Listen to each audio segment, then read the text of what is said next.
Hello बच्चों, welcome to our channel achieve A plus tutorial. मैं हूं प्रशांत और आज हम लोग पढ़ेंगे इक्विवेलेंट रेजिस्टेंस और कॉम्बिनेशन ऑफ रेजिस्टेंस। बच्चों, इससे पहले हम लोग पिछले क्लास में रेजिस्टेंस, रेजिस्टिविटी वगैरह पढ़ चुके थे और आज की वीडियो में हम लोग इक्विवेलेंट रेजिस्टेंस क्या होता है वो पढ़ेंगे और रेजिस्टेंस का जो कनेक्शन होता है यानी कि series connection and parallel connection वो पढ़ेंगे और वहाँ पे जो फॉर्मूला डिराइव होगा वो हम लोग डिराइव करेंगे। तो सबसे पहले इक्विवेलेंट रेजिस्टेंस, तो वो क्या होता है? तो जैसे सामने दिख रहा है, the equivalent resistance of a number of resistances is a single resistance which when connected across the same potential difference draws the same amount of current as done by the group of resistors। यानी कि कई सारे registers यदि लगे हुए हों किसी circuit में, वहाँ कुछ पोटेंशियल भी लगा हुआ है और उस पोटेंशियल और वो ढेर सारे रजिस्टर्स की वजह से जो करंट उस सर्किट से पास कर रहा होगा, यदि हम लोग किसी दूसरे सर्किट में सेम पोटेंशियल के लिए यदि केवल एक रेजिस्टेंस लगाएं और उतना ही करंट उससे पास होता है, तो हम लोग बोलेंगे कि वो जो सिंगल रेजिस्टेंस है वो ग्रुप ऑफ रेजिस्टेंस का इक्विवेलेंट रेजिस्टेंस है। यानी कि हम लोग बोल सकते हैं जैसे कि यदि एक सर्किट दिया हुआ है कुछ इस टाइप से और यहाँ पे कई सारे रजिस्टर्स हैं, एक यहाँ है, दूसरा यहाँ है, तीसरा, जैसे यहाँ पे स्पेस का मतलब चलो दो ही बना रहे हैं, तो अब इस दोनों रेजिस्टेंस के जगह पे कोई एक रेजिस्टेंस लगाया जाए। मान लो कि यहाँ पे हम लोग एक ही रेजिस्टेंस लगा रहे हैं, तो यहाँ पे मान लो कि पोटेंशियल भी है और उसकी वजह से यहाँ पे आई करंट पास कर रहा है और यहाँ पे भी पोटेंशियल भी है और उसकी वजह से आई करंट ही पास कर रहा है। तो यहाँ पे जो दो रेजिस्टेंस R1 और R2 हैं और यहाँ पे जो एक रेजिस्टेंस केवल R है, तो हम लोग बोलेंगे कि ये जो रेजिस्टेंस R है वो इस R1 और R2 का इक्विवेलेंट रेजिस्टेंस है। यानी कि जो ये वाला सर्किट है इसमें दो रजिस्टर हैं जो कि यहाँ पे सीरीज में कनेक्टेड है, तो इन दोनों का इक्विवेलेंट रेजिस्टेंस ये वाला रेजिस्टेंस होगा कैपिटल R, क्योंकि ये सिंगल रेजिस्टेंस इस दोनों रेजिस्टेंस के जगह पे लगाया गया इस तरीके से कि सेम पोटेंशियल होने के बावजूद यहाँ पे सेम करंट पास हो रहा है। तो हम लोग इस कैपिटल R को इस R1 और R2 का इक्विवेलेंट रेजिस्टेंस बोलेंगे। तो अब इक्विवेलेंट रेजिस्टेंस के बारे में और क्या है, तो हम लोग रेजिस्टेंस क्यों इसको हम लोग पढ़ते हैं, तो जब हम लोग कई सारे रजिस्टर्स को कनेक्ट करेंगे सीरीज में या पैरेलल में, तो उसके इक्विवेलेंट रेजिस्टेंस निकालना होगा, उसके फॉर्मूला को हम लोग को डिराइव करना होगा। तो रजिस्टर को हम लोग दो तरीके से कनेक्ट कर सकते हैं, जैसा कि यहाँ लिखा हुआ है कॉम्बिनेशन ऑफ रजिस्टर्स। तो रजिस्टर को हम लोग दो तरीके से कनेक्ट कर सकते हैं, एक सीरीज कॉम्बिनेशन, दूसरा पैरेलल कॉम्बिनेशन, जिसका चर्चा हम लोग पिछले क्लास में कर चुके। सीरीज कॉम्बिनेशन का मतलब एंड टू एंड कनेक्टेड और पैरेलल कनेक्शन का मतलब कि यदि हम लोग कई सारे रजिस्टर्स सेम दो पॉइंट से कनेक्ट करें तो वो पैरेलल कनेक्शन कहलाता है। अब इसके बाद हम लोग बोल सकते हैं कि current through a conductor depends upon its resistance and potential difference across its ends, जो कि हम लोग ओम्स लॉ में हम लोग पढ़ चुके थे कि किसी कंडक्टर से जो करंट पास करेगा वो रेजिस्टेंस और पोटेंशियल डिफरेंस पे डिपेंड करता है। To increase the resistance individual resistance are connected in series, to decrease the resistance they are connected in parallel. कि हम लोग के पास मान लो कि यदि चार रजिस्टर्स हैं और हम ये चाह रहे हैं कि उस सर्किट में करंट को हम लोग को बढ़ाना है, to increase the resistance individual resistance are connected in series, यदि हम लोग ये सोचें कि मतलब कि किसी एक सर्किट में रेजिस्टेंस को बढ़ाना है ताकि कम करंट पास हो, तो उसके लिए हम लोग क्या करेंगे, तो जो चार रजिस्टर्स हैं उसको सीरीज में कनेक्ट करेंगे। तो सीरीज में जैसे ही कनेक्ट करेंगे तो उसका जो इक्विवेलेंट रेजिस्टेंस होगा वो बढ़ जाएगा, यानी कि जो इंडिविजुअल रेजिस्टेंस हैं उससे वो ज़्यादा होगा। उसी तरीके से उसके अपोजिट यदि हम लोग को किसी एक सर्किट में कई सारे रजिस्टर्स लगाने हैं लेकिन जो टोटल रेजिस्टेंस है वो घटाना है, तो उसको हम लोग पैरेलली कनेक्ट करेंगे। उससे क्या होगा, तो नंबर ऑफ भले ही रजिस्टर्स ज़्यादा हों लेकिन वहाँ पे जो इक्विवेलेंट रेजिस्टेंस है उसका वैल्यू कम होगा। तो अब हम लोग एक एक करके सीरीज और पैरेलल समझते हैं। तो इसके बाद सीरीज कनेक्शन। तो सीरीज कनेक्शन क्या है? रेजिस्टेंस इन सीरीज कि दो रजिस्टर या दो से ज़्यादा जितने भी रजिस्टर्स हैं उसको सीरीज में कनेक्ट करने का मतलब हो गया उसको एंड टू एंड कनेक्ट करना। तो यहाँ डिफिनेशन भी लिखा हुआ है, when a number of resistors are joined end to end so that same current flows through each the resistors are said to be connected in series. यानी कि यदि हम लोग कुछ रजिस्टेंस को एंड टू एंड कनेक्ट करें, जैसे यहाँ पे दिखाया जा रहा है कि R1, R2 और R3 इस तीनों रजिस्टेंस को एंड टू एंड कनेक्ट किया गया है, तो वहाँ ये जो कनेक्शन है, इस तरह का जो कनेक्ट करने का तरीका है, इसको हम लोग सीरीज कनेक्शन बोलते हैं। तो when a number of resistors are joined end to end so that same current flows through each. और सीरीज कनेक्शन में क्या होता है, ये हम लोग पिछले वीडियो में पिछले क्लास में पढ़ चुके हैं कि सीरीज कनेक्शन में सेम करंट पास कर रहा होता है। तो यहाँ पे भी R1, R2 और R3 से सेम करंट I पास कर रहा है। तो ये सीरीज कनेक्शन है। अब सीरीज कनेक्शन के बारे में हम लोग देख लेते हैं क्या क्या है। तो for a series combination of resistors the current is same in every part of the circuit. यदि हम लोग सीरीज कनेक्शन में मतलब कनेक्ट कर रहे हैं रजिस्टर्स को, तो मतलब कि उसके सारे पार्ट्स में यानी कि सारे रजिस्टेंस में सेम करंट जाएगा। यानी कि यदि यहाँ करंट I1 जा रहा है तो यहाँ भी I1 ही होगा, यहाँ भी I1 ही होगा। तो यानी कि ये रजिस्टर और ये रजिस्टर तीनों रजिस्टर से सेम करंट पास कर रहा होगा और तीनों में I करंट पास कर रहा है। दूसरा, the total potential difference across a combination of resistors in series is equal to the sum of potential difference across the individual resistance. और यदि यहाँ पे जैसे भी पोटेंशियल दिखाया जा रहा है, तो इस तीनों का जो इलेक्ट्रिक पोटेंशियल होगा वो तीनों पोटेंशियल डिफरेंस यानी कि इस तीनों रजिस्टर के क्रॉस जो पोटेंशियल डिफरेंस होगा, यानी कि हम लोग यदि इस दो पॉइंट को, इसको और इसको, इसके बीच का पोटेंशियल डिफरेंस यदि मेजर करें हम लोग वोल्टमीटर से, यदि इस दो पॉइंट का हम लोग मेजर करें, इस दो पॉइंट का मेजर करें, तो ये V1, V2 और V3 यदि हो, तो इस तीनों का सम जो बैटरी का रेजिस्टेंस है यानी कि टोटल पोटेंशियल डिफरेंस उसके इक्वल होगा। यानी कि यदि V1 है, ये V2 है, ये V3 है, तो जो पोटेंशियल डिफरेंस भी होगा is equal to V1 plus V2 plus V3। तीसरा point, equivalent resistance of a number of resistance in series is equal to the sum of all the registers.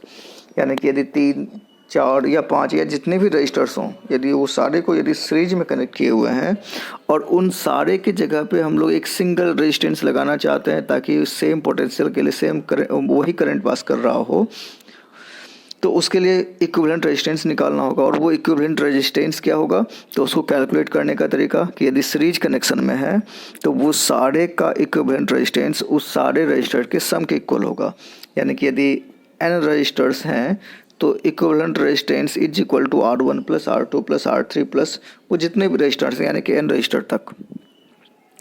और यदि वो सारे रजिस्टर आइडेंटिकल हो, तो यानी कि सारे रजिस्टर एक ही वैल्यू का हो, सारे रजिस्टर्स R रेजिस्टेंस का हो, तो इक्विवेलेंट रेजिस्टेंस n रजिस्टर के लिए Rn is equal to NR, जो कि यहाँ पे फॉर्मूला लिखा हुआ है। तो इसको हम लोग रेजिस्टेंस इन सीरीज बोलते हैं। अब है दूसरा, रजिस्टर्स इन पैरेलल, यानी कि उसको हम लोग पैरेलली कैसे कनेक्ट करेंगे। तो जैसा डिफिनेशन यहाँ लिखा हुआ है, व्हेन टू और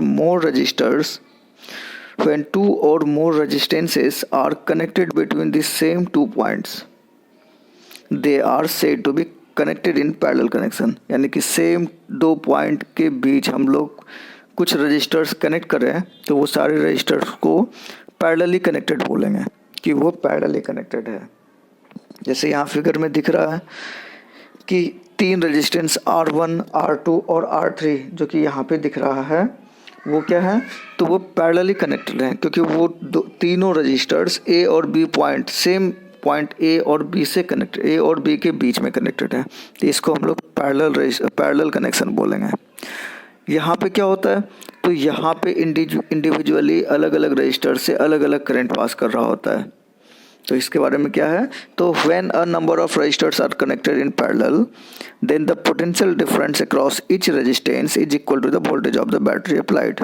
यानी कि यहाँ पे जो तीनों रजिस्टर्स होंगे उसके अक्रॉस यदि पोटेंशियल डिफरेंस हम लोग मेजर करें तो वो जो बैटरी हम लोग कनेक्ट किए हैं जितने वोल्टेज का वो उसके इक्वल होगा, यानी कि पोटेंशियल डिफरेंस दोनों का सेम होगा। When a number of resistors are connected in parallel, then the sum of currents flowing through the resistance is equal to total current flowing in the circuit।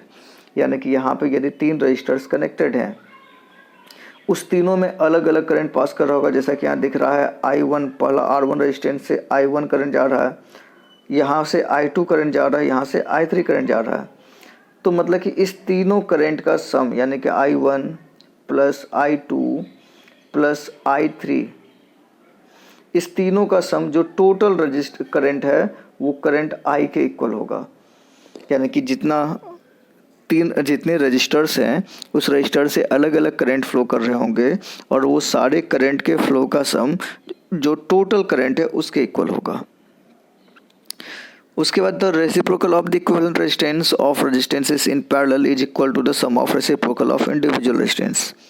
तो मतलब कि यदि 3, 4, 5 या जितने भी रजिस्टर्स हैं उसका इक्विवेलेंट रेजिस्टेंस कैलकुलेट करना हो तो कैसे करेंगे, तो इंडिविजुअली सारे रेजिस्टेंस का रेसिप्रोकल को यदि हम लोग सम कर दें तो वो उसके इक्विवेलेंट रेजिस्टेंस का रेसिप्रोकल होता है, जैसा फॉर्मूला में दिख रहा है। यानी कि 1/R equivalent is equal to 1/R1 plus 1/R2 plus 1/R3 जितने भी रजिस्टर्स हैं।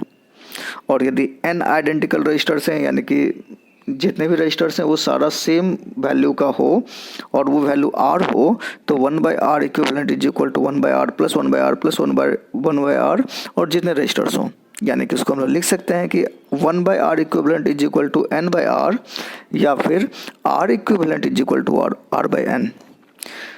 तो हम लोग यहाँ देख सकते हैं कि सीरीज में क्या होता है, तो वहाँ R equivalent is equal to n into R है और पैरेलल कनेक्शन में R equivalent is equal to R/n है। अब इस दोनों से हम लोग बता सकते हैं, यानी कि जो पिछला था कि R equivalent is equal to NR, यानी कि R से n मल्टीप्लाई किया गया और n क्या है, तो n एक नंबर है, 1 2 3 4 5 6 कुछ भी हो सकता है। और दूसरा कि यहाँ पे R equivalent is equal to क्या है, तो R equivalent is equal to R/n है, n कोई नंबर है तो R इंटू n और R/n में छोटा कौन है, तो R/n। यानी कि यदि हम लोग को रेजिस्टेंस का वैल्यू कम रखना है तो उसको पैरेलली कनेक्ट करना है और यदि रेजिस्टेंस का वैल्यू ज़्यादा रखना है तो उसको सीरीज में कनेक्ट करना है। अब हम लोग देख लेते हैं कि सीरीज कनेक्शन और पैरेलल कनेक्शन में बेहतर क्या है, या फिर पैरेलल कनेक्शन से जनरली हम लोग के घर में जो कनेक्शन होता है वो पैरेलल कनेक्शन होता है। तो पैरेलल कनेक्शन सीरीज कनेक्शन से ज़्यादा बेहतर क्यों है या उस क्या फ़ायदा है उससे, तो इन सीरीज कनेक्शन इधर ऑल डिवाइसेस आर ऑन और all are off, but in parallel connection devices can be selectively switch on और ऑफ। यदि सीरीज कनेक्शन हो तो सीरीज कनेक्शन में यदि हम लोग स्विच ऑफ कर दें, जैसे मान लो कि यहाँ पे हम लोग का स्विच है तो इसको हम लोग यदि ऑफ करें तो सारा का सारा कनेक्शन ही ख़त्म हो जाएगा, यानी कि करंट यहाँ से पास करना बंद हो जाएगा और वो R1, R2 और R3 तीनों स्विच ऑन हो जाएंगे। यानी कि एक ही स्विच से तीनों स्विच ऑन हो जा रहा है या फिर तीनों स्विच ऑफ हो जा रहा है, यानी कि इंडिविजुअली यहाँ पे स्विच काम नहीं कर रहा, चाहे वो स्विच हम लोग अलग अलग लगाएं उसके बावजूद। वहीं पे पैरेलल कनेक्शन में क्या होता है, तो पैरेलल कनेक्शन में यदि हम लोग अलग अलग स्विच लगा सकते हैं वो सारे में, यानी कि पैरेलल कनेक्शन यदि देखा जाए, जैसे कि पैरेलल कनेक्शन का मतलब कि एक यहाँ पे रजिस्टर है, दूसरा रेजिस्टेंस यहाँ पे है, तीसरा रेजिस्टेंस यहाँ पे है और यहाँ पे स्विच, एक स्विच जैसे यहाँ पे लगाया जा सकता है, एक स्विच यहाँ पे लगाया जा सकता है, एक स्विच यहाँ पे लगाया जा सकता है। अब जैसे करंट पास कर रहा है, यदि ये वाला स्विच ऑफ भी है तो करंट इधर से और इधर से फ्लो करेगा, यानी कि केवल ये वाला ऑफ होगा। यदि इसको हम लोग ऑफ कर दें तो करंट इस दोनों से तो फ्लो होगा ही, यानी कि केवल ये वाला ऑफ होगा। यानी कि हम लोग यहाँ पे अलग अलग स्विच हम लोग लगा सकते हैं अलग अलग रजिस्टर्स के लिए। तो in series connection if one device fails all devices will turn off, but in parallel connection in one device fails rest all work fine. यानी कि यदि सीरीज कनेक्शन है तो एक स्विच की वजह से सारा मतलब कि ऑन या ऑफ होता है, और यदि एक कोई रजिस्टर मतलब कि काम नहीं कर रहा तो उसकी वजह से करंट वहाँ पे पास नहीं करेगा और वहाँ पे सर्किट ब्रेक हो जाएगा, वो काम नहीं कर रहा होगा। यानी कि एक डिवाइस यदि फेल हो जाए तो सारे ऑफ हो जाएंगे। लेकिन पैरेलल कनेक्शन में क्या है, मान लो कि यदि ये वाला ख़राब हो गया तो कोई फ़र्क नहीं पड़ता, ये वाला और ये वाला इस दोनों रेजिस्टेंस से करंट पास कर रहे होंगे, ये दोनों सही से काम कर रहा होगा। तो सीरीज कनेक्शन में यदि कोई एक काम नहीं कर रहा तो उसकी वजह से बाकी सारे भी काम नहीं करते, लेकिन पैरेलल कनेक्शन में एक काम नहीं कर रहा तो कोई फ़र्क नहीं पड़ता, बाकी काम कर रहे होंगे। तीसरा है in series connection all devices will get same current, but in parallel connection different devices are need different current for proper working. Series connection में हम लोग सेम करंट पास कर रहा होता है, तो अलग अलग डिवाइस को अलग अलग करंट की ज़रूरत होती है, तो वहाँ पे मतलब कि सही से कनेक्ट नहीं, वहाँ से कनेक्ट करने के बाद उसके जलने के भी चांसेस हैं, क्योंकि वहाँ पे अलग अलग डिवाइस को अलग अलग करंट की ज़रूरत होती है। लेकिन पैरेलल कनेक्शन में क्या है, तो वहाँ पे अलग अलग करंट पास करेगा। अब यहाँ पे मान लो कि रेजिस्टेंस तीनों अलग अलग हैं तो करंट भी वहाँ से अलग अलग पास कर रहा होगा, क्योंकि पोटेंशियल वहाँ पे सेम है। तो इसीलिए पैरेलल कनेक्शन सीरीज कनेक्शन से बेहतर बताया जाता है, और हम लोग के जो घर में जो कनेक्शन होता है वो पैरेलल कनेक्शन होता है। तो बच्चों आज के वीडियो में बस इतना ही, बाकी हम लोग अगले क्लास में पढ़ेंगे, जो कि हीटिंग इफेक्ट पढ़ना है, heating effect of electricity, Joule's heating effect, power, ये सारा। तो आज के लिए बस इतना ही, थैंक यू।